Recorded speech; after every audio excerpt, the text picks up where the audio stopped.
Honorable Chair, distinguished members of Parliament. We are used to hearing nice speeches about human rights, about human dignity, about the value of human life. But in the 22nd year of the 21st century, we are still in a situation that urges us to have a discussion on the issue of enforced disappearance of people. As regards the speech of my Azerbaijani colleague, I need to mention that he comfortably forgets about Sumgait, Baku, Kirovabad, and Maraga massacres. However, let me continue. More than a year has passed after the Second Nagorno-Karabakh War. And despite the fact that the 8th point of the trilateral statement signed on November 9th, 2020 by the heads of Armenia, Azerbaijan and Russia clearly envisages an exchange of prisoners of war, hostages and other detained persons, several dozens of Armenian servicemen and civilians are still held captives in Azerbaijan. The number of Armenian prisoners of war and other captives remains unclear. Azerbaijani authorities do not publish the exact number of captives without any legal grounds and in gross violation of human rights requirements under the Geneva Convention.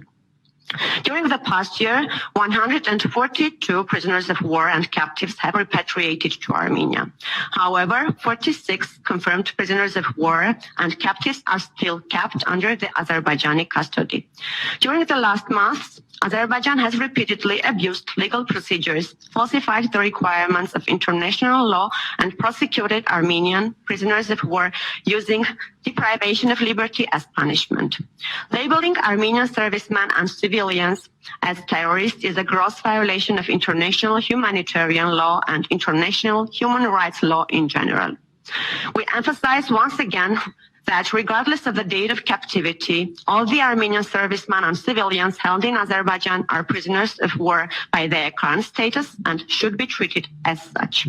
Nevertheless, as my colleague Ms. Ghazarian already mentioned in her speech, and as it is mentioned in the resolution adopted by the PACE last autumn on the humanitarian consequences of the Nagorno-Karabakh conflict, several dozens of individuals are held captive in Azerbaijan without any confirmation by the Azerbaijani side. And while speaking about enforced disappearance, we just simply cannot bypass this evident reality.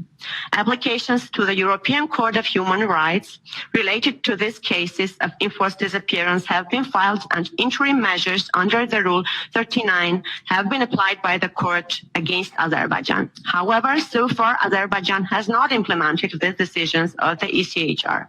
From this point of view, it is my belief that the Committee of Ministers should raise their voice. Thank you.